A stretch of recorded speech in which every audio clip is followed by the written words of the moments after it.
প্রিয় দর্শক আসসালামু আলাইকুম। আরও একটি নতুন ভিডিও নিয়ে হাজির হলাম আপনাদের মাঝে। আজকের ভিডিওতে আমরা আলোচনা করব আমাদের শিম গাছ বড় হয়েছে, বয়স হয়েছে, পর্যাপ্ত পরিমাণের ডালপালা গজিয়েছে, কিন্তু ফুল ফল কিছুই হচ্ছে না। কেন হচ্ছে না, কোন কারণে হচ্ছে না, বা এখন কি করতে হবে এ বিষয় নিয়ে। বন্ধুরা, বিভিন্ন কারণে আমাদের শিম গাছে ফুল ফল আসে না। তার মধ্যে অন্যতম কারণ হলো প্রচুর পরিমাণে ইউরিয়া সারের ব্যবহার। আপনি যদি গাছে প্রচুর পরিমাণে ইউরিয়া সার দিয়ে থাকেন তাহলে ভুল হয়েছে, কারণ ইউরিয়া সার গাছের বৃদ্ধি ঘটায় কিন্তু ফুল ফল ধরাতে সাহায্য করে না।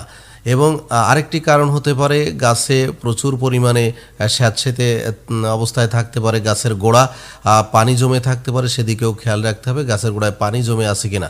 আবার একেবারে শুকিয়ে গেছে কিনা সেটিও দেখতে হবে। তার মানে একেবারে শুকিয়ে গেলেও কিন্তু এই সমস্যাটা হতে পারে।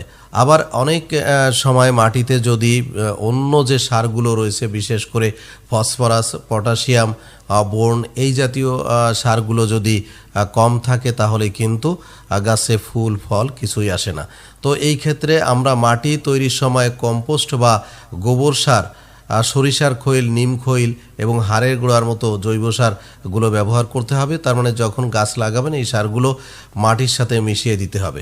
ইউরিয়া সারের ব্যবহার করা যাবে না তা নয়, করতে হবে, কিন্তু সেটি নিয়ম মেপে করতে হবে। চারা গজানোর 1 মাস পর এবং ফুল আসার সময় প্রতি গাছে 25 গ্রাম ইউরিয়া সার ব্যবহার করতে হবে। ইউরিয়া সারের সাথে প্রতি গাছে 25 গ্রাম এমওপি সার প্রয়োগ করতে হবে। এছাড়া বোরন এবং ক্যালসিয়ামও আমাদেরকে প্রয়োগ করতে হবে। ইউরিয়া সারের সাথে বোরন ও ক্যালসিয়াম স্প্রে করে দিতে পারলে সবচেয়ে ভালো হয়। তো যখন দেখবেন যে আপনার গাছে পর্যাপ্ত পরিমাণে বড় হয়েছে কিন্তু কোনোভাবেই ফুল ফল আসছে না, বুঝে নিতে হবে আমাদের সারের ঘাটতি রয়েছে মাটিতে। তো বোরন এবং ফসফরাস, এমওপি এই সারগুলো প্রয়োগ করবেন, আশা করছি অবশ্যই ফুল আসবে।